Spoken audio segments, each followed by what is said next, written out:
this on? Great, thank you. Thank you all for coming tonight. I'm going to stand out here where I can actually see you, and I don't have to stand exactly in the lights for this. But tonight, I'm very happy to be here to talk with you about my new book, The Male Brain. Just so I get an idea of the audience tonight, how many of you had read parts of The Female Brain, or at least of the other half? Okay, great. So a lot of you you know that the style is not too hard to read. When you put the word brain in a title, I think it sometimes scares people away. They think it's going to be too hard to read. So those of you that have read it know that it's told through stories, and so anybody can read it, whether they've had any science or not.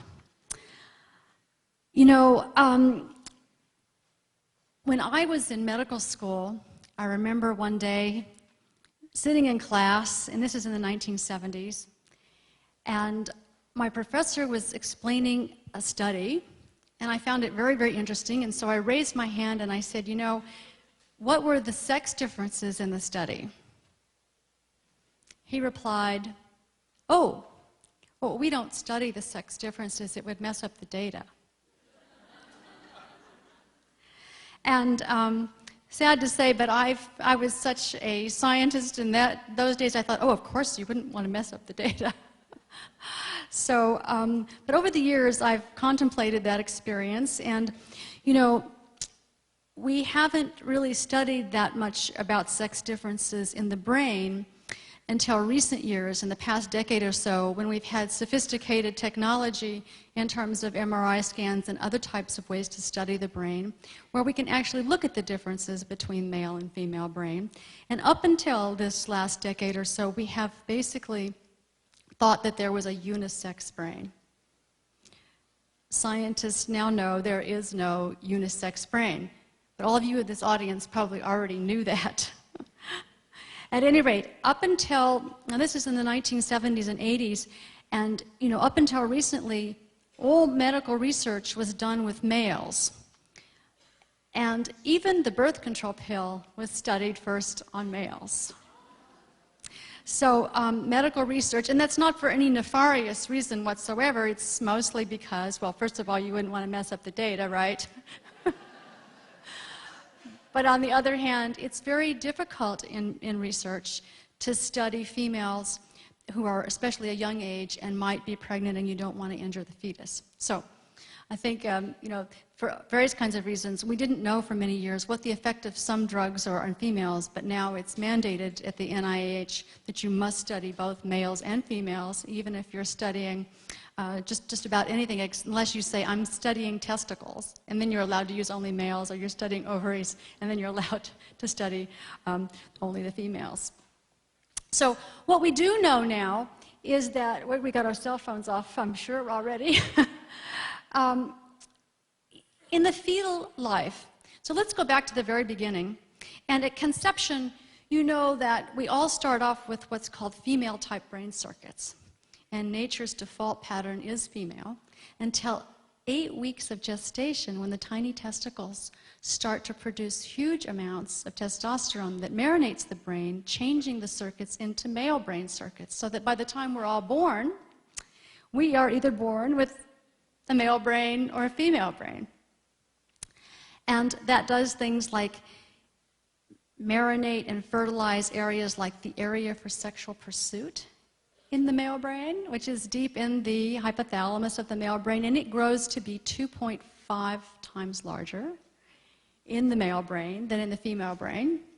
And in rats, actually, the male brains have 7.0 times larger than the female. So in lots of mammals, that's the role and the job of the male, is to sexually pursue the female of all the species, because that's how you get procreation and the survival of our species. So, at any rate, let's take a look a little deeper. If we were able to saw off the skull and the brain, take a little bit of a look down inside here, I want to show you, if we can see these little green areas. You all see the green areas there?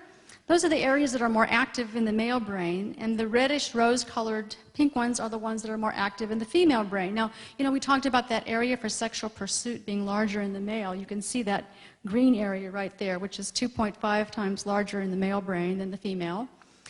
And all of these areas have been studied to be more active in one sex than the other. Now, if we took a look a little bit deeper, and let's start with the female brain, shall we? And I know Dr. Ghosh is going to particularly like this piece of the work down here in the front row. So this is one of your science professors here. This next slide will help you look a little deeper into the female brain.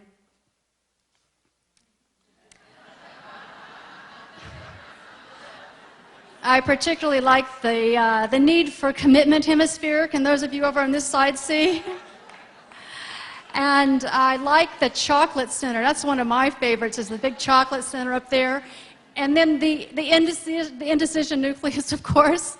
Jealousy, listening, and one of my favorites is the shoe and handbag coordination center. You see that part right up there? I like that one.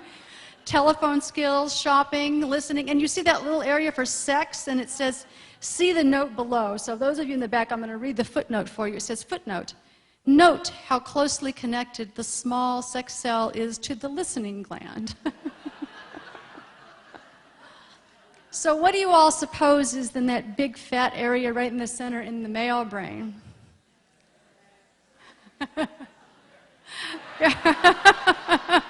Somebody there already knows. Somebody knows.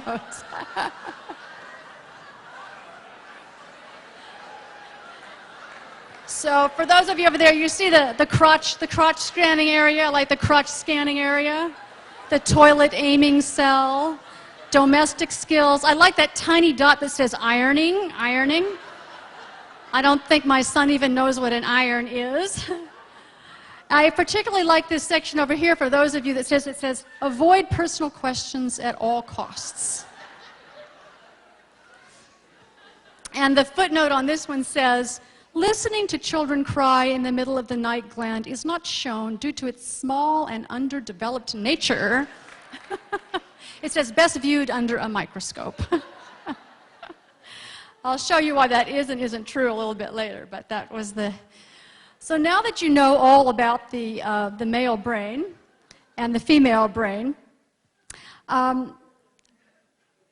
wanted to tell you a little story about sort of the origins of how I got interested in this field. I was an undergraduate at UC Berkeley in the 1970s, and I was lucky enough as an undergraduate to be the first graduating class actually to get an undergraduate degree in neurobiology. And I got to study under some of the greats like Frank Beach and Marion Diamond. Marion Diamond actually is still alive and teaching at UC Berkeley. But remember, this is when I was 19, 20 years old, and it's the 1970s, and I was very much a part of the feminist movement. And for those of you wondering, yes, I did burn a few bras, not my own, but somebody else's. A lot of us women said, you know, when we have our own boys, we are going to give them gender-neutral toys. We're going to raise these boys to be sensitive guys, and our future daughters-in-law will thank us for raising such sensitive husbands for them. Weren't we cocky? However, this changed when we all had our own sons. And I can remember thinking how brave I was to give my son gender-neutral toys. And one Christmas, I got him not only the action figure that he was asking for, I got him a Barbie doll. And he rips open the box, pulls her out by the torso, and uses those long legs as a spear, fighting off imaginary enemies. So I thought I'd bring for you tonight and show you what his favorite toy that year was, or at least a facsimile of that. This was... Does this look like the 4-year-old boy? This definitely was one of the many action figures. I think we still have them somewhere up on the shelf, and my step-grandson is visiting now. I think he's having a heyday with them. At any rate, nobody teaches boys and girls how to act like a boy or girl. The rough and tumble play of boys is well known even throughout all the animal kingdom. And of course, little girls and little boys do lots of things similarly, but I wanted to bring you a couple. Like, here's the little girls talking to each other. Little girls do relationship type play often. They will give you role assignments, like you be the daddy and I'll be the mommy. Or you be the doctor, I'll be the patient. So little boys will do that as well, but they're quickly bored with that and they're often running to something else. And little boys, you know, they like the making sure you strangle your little brother. And at any rate, I think it goes back to the girls and boys do lots and lots of things similarly, but they do a lot of things differently that we don't teach them how to do. Although culture does play a lot into building how we do gender behavior over our lives. These two characters, do they look familiar to anybody? They look like they're up to no good. I'd like to see what's on that computer screen, wouldn't you? The reason I thought this was cute was this happens to be at the age where boys 9, 10, 11 start to have what we women and mothers refer to as that boy smell. Anybody in the audience? Any women in the audience transport a lot of boys this age in the back of their car? What do you immediately do as soon as they pile in? Down with the windows, exactly. Now, interestingly enough, that boy smell, it's not BO quite yet. It's definitely can be stinky socks, but it smells more acrid. And that is the beginning of their sweat glands releasing androstenedione or various kinds of androgens that females are still able to smell, but actually at puberty, boys stop being able to smell that at some point. But it's an indication that his testicles have started pumping out testosterone. And I think one of the most remarkable things that I talk about in the book is that this ramping up of testosterone from age 9 years old to 15 increases 20-fold. It would be like at age 9 drinking a cup of beer, but by 15 you're drinking close to 2 gallons of the stuff. So certainly all of those circuits that were laid down in fetal life, and remember, the boys and girls go through something called the juvenile pause when there are very, very low hormones of testosterone and estrogen, and they start to ramp up during these years of teen years. And the boys start a couple years later than the girls, of course.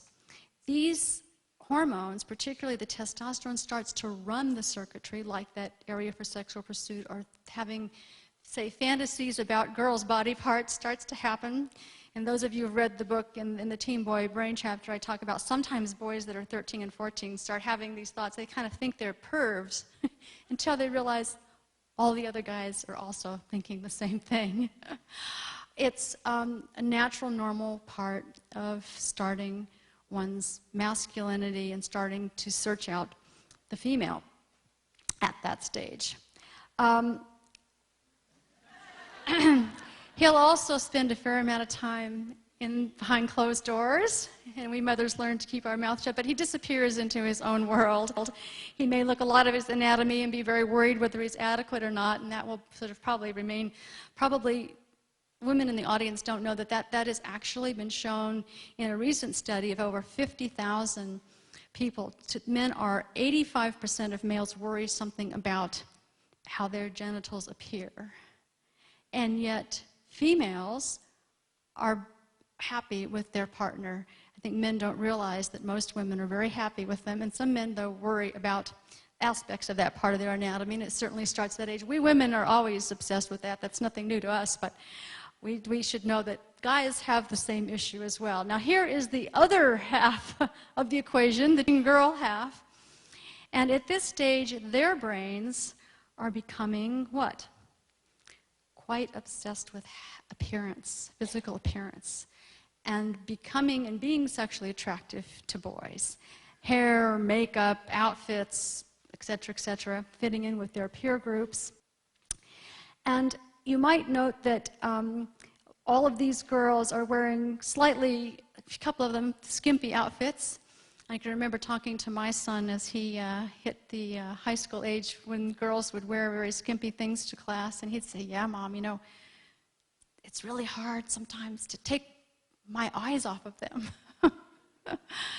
So the torture of teen boys in the classroom is something that's probably well known to some of you in this audience who teach teenagers. Now, what's going on in the female brain at this stage? Well, her brain is transitioning to making an 8-lane superhighway for processing emotions. All guys are having the small country road version of that. But you guys are busy building O'Hare Airport as a hub for processing thoughts about sex, while females have the airfield nearby that lands small and private planes.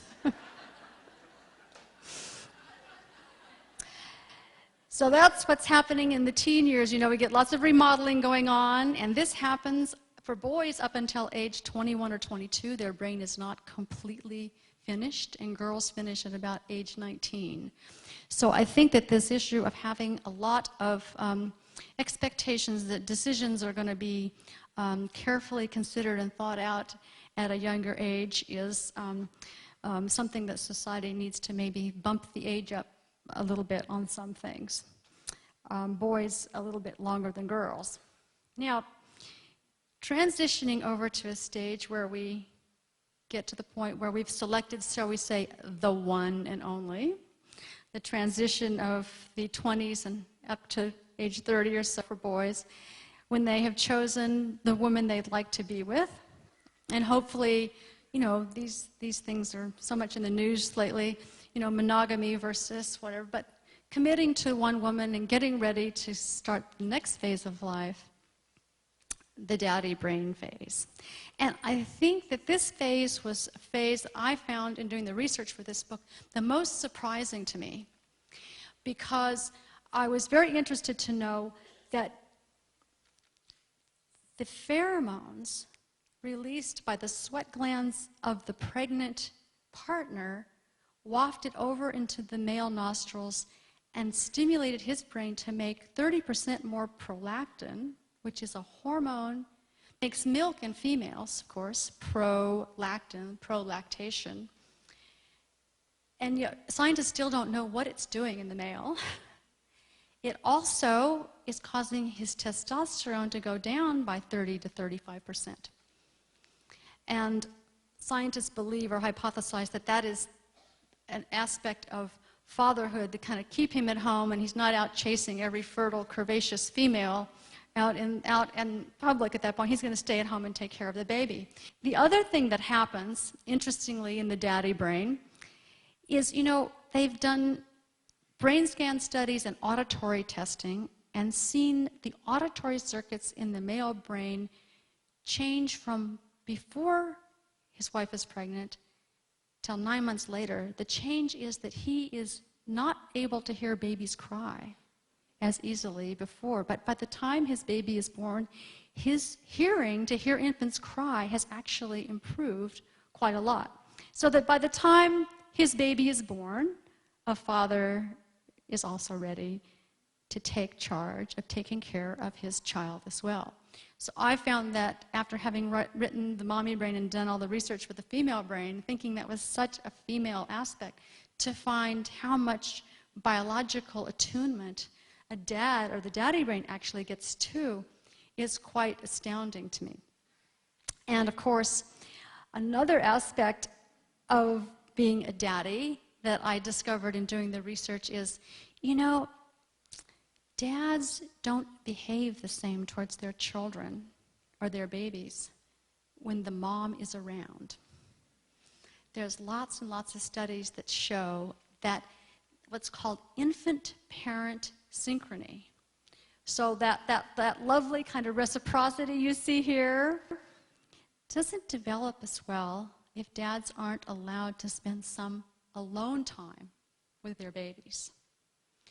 So there's a body of research that looks at mothers who are called sort of hyperactive, what are called gatekeepers, and they won't let anywhere near their baby or won't let the baby go with the dad without being around. So I would encourage moms to try and trust the dads a little more and let them spend some alone time with their babies. So that's some very interesting work, a lot of it done by Ruth Feldman for probably the last 25 or 30 years. She's done some, for those of you who are the psychology students in the audience, you might want to take a look at her work, her beautiful work.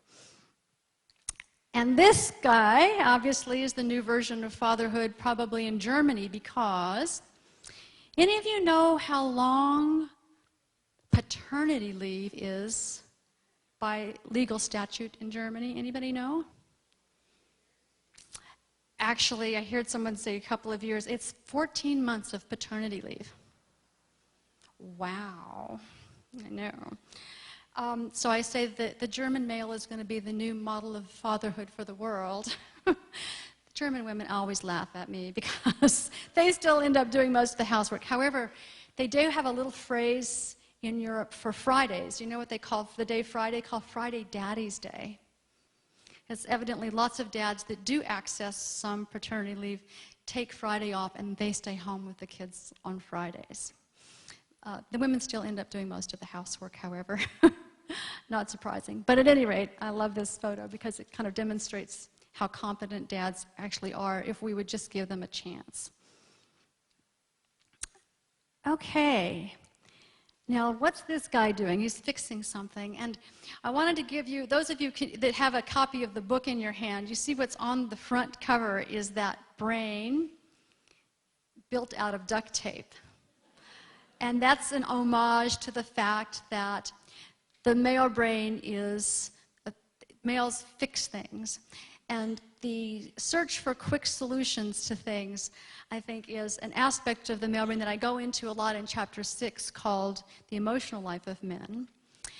The reason being is that males use some of the same circuits that we women do for emotional circuitry, of course, but they switch very quickly into a system called the TPJ system that allows them to sort of Google search their whole brain to come up the solution very quickly in an emotional situation. For example, how many of you women in the audience have brought a problem to the man in your life and said, honey, you know, I happened to work today and so it's so awful and I'm so upset about that, you know what she did today and she's always doing blah, blah, and you know, the look on his, he immediately says, what does he say? He says, honey, you know what you should do?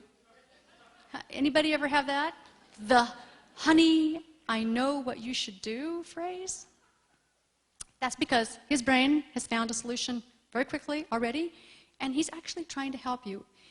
It's actually a loving thing that he's doing. He's helping you. However, we women do not experience it that way because, take a look at this couple here. He's saying, but I'm only trying to help you. And she's saying, but you don't know how I feel.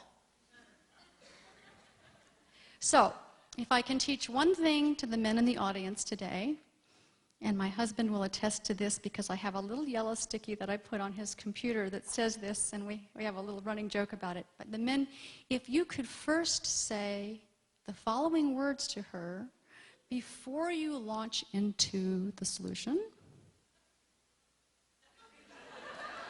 Honey, I know how you feel.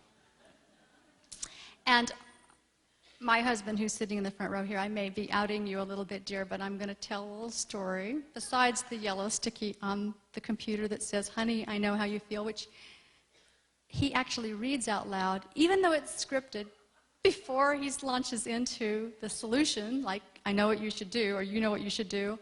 It actually makes me feel better and have a more open mind to hear what he has to say. But the story I'm going to tell you is he told me the other day, I didn't know this until recently, but he said, you know, I've actually used that with my daughter. And his daughter's in her 40s, and she and her father have a very, very close relationship, and they talk frequently on the phone. He says, you know, I've used that with her before I launch into telling her what to do, and it seems to be working really well. So, honey, thank you for sharing that story with me. I love that story. At any rate, okay, guys, try it out with your daughters and with your wife. The honey, I know how you feel statement. Okay, now I'm going to teach women something for you gals, because something that I learned through doing clinical work for the last 20 years. And here's a couple. I often have couples who come to my office. I get the phone call, and I know the phone call comes, and it says, Dr. Brizendine, you've got to see me. You've got to save my marriage. And then she'll say, you know, he says if I don't start having more sex or wanting sex, he's going to leave me, or he's going to have to find somebody else, or we're headed for divorce. You know, it's some version of that. And it's a crisis. And she said, if it were me, I wouldn't care, but he really cares a great deal. So I'll get them in my office, and I'll say to him, John, how do you know that Mary loves you? And he'll say, oh, because she wants to have sex with me. Mary's face is just stunned because that, and I'll turn to her and say, Mary, how do you know that John loves you? And she says, well, because he wants to cuddle and talk with me. And his face at that point is stunned. I would say that the crux of the story is that the expression of love and feeling that a man is loved may come in a more sexual direction, perhaps, than it does for us women. And if that part of a man's life is not going well with his partner, it doesn't have to do necessarily with quantity of sex, but just that she wants him as a sexual partner means a lot to him. And so here is the take-home message for women. For those of you in the background who can't see this guy, he's crawling on his hands and knees towards the bed where she's reading a book. Maybe she's even reading The Male Brain, you know. And he's saying, sex, sex. So you don't want to end up with your bedroom looking like this is something I would say for the women in the audience, that it has a different meaning to males versus females. We females like to be wanted by our husbands as well in that way, but in terms of the love piece of that and the meaningfulness of men when it's not going well, I think is something for us to take deeply at heart. Now there's a chapter in the book I can't really talk about much in public. It's chapter 4. It's called The Brain Below the Belt, that you can read in the privacy of your own home, but it may help women understand a little bit more about what's going on down there. And it's, yes, exactly, and maybe some men as well. So now we turn to the mature male brain, and I can see a lot of you in the audience, mature male brains. My husband has a mature male brain, and that's chapter 7 in the book, and I'm talking about the stage of life where males actually develop often a lot more patience. Their hormones, however, do not fall off a cliff like ours do. Our ovaries retire and we go with a plummeting estrogen. Men, however, do this. They do this little bit here. They start to go down at about between age 30 and 40, there starts to drop a little bit and drops over a long, long period of time. And we have a name for that in medicine called andropause. It means the androgens are decreasing.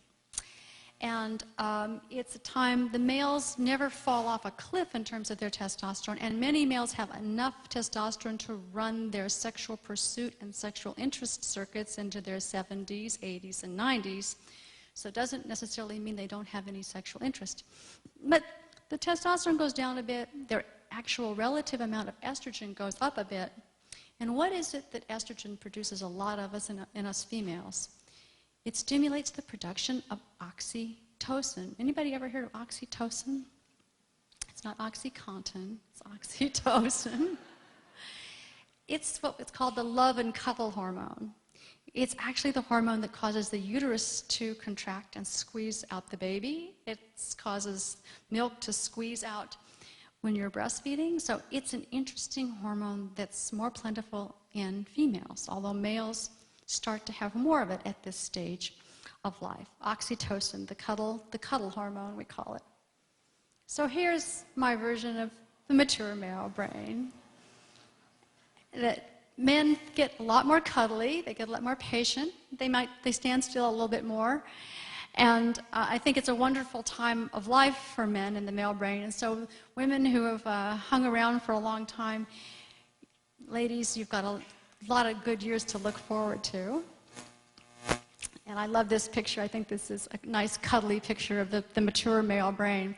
And of course, going into grandfather years, I know that around my household, my husband has had a big transition since he's had grandchildren. He's quite a sweet grandfather, and he has a lot more time and patience with his grandchildren than I think he did with his children. I think his daughters are quite amazed and delighted at the level of attention and interest that he pays to the grandchildren, and they actually are quite pleasantly surprised, dear. At any rate, I know lots. How many of you are grandparents in the audience? Is that something that you all have found to be true too? Is that your your patience and tolerance for all kinds of things. And little things that might have bothered you when you were a parent no longer are worth even worrying about. So I think those years also of the grandfather brain are a lovely time of life. And as a matter of fact, listen, you grandpas might even learn a few eye-hand coordination skills from your grandson. I know that's what goes around in our house is the computer and video games. And he might even be quite a lot better than you at quite a young age.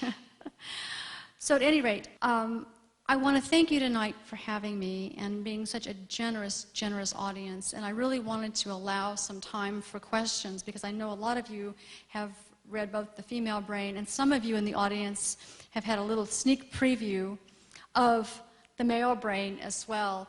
And I really would love for any of you to have feedback. We're having an interesting discussion. My publisher had me go on to Facebook and start on my Facebook page a little discussion. So you can go on to that and ask me any questions also there.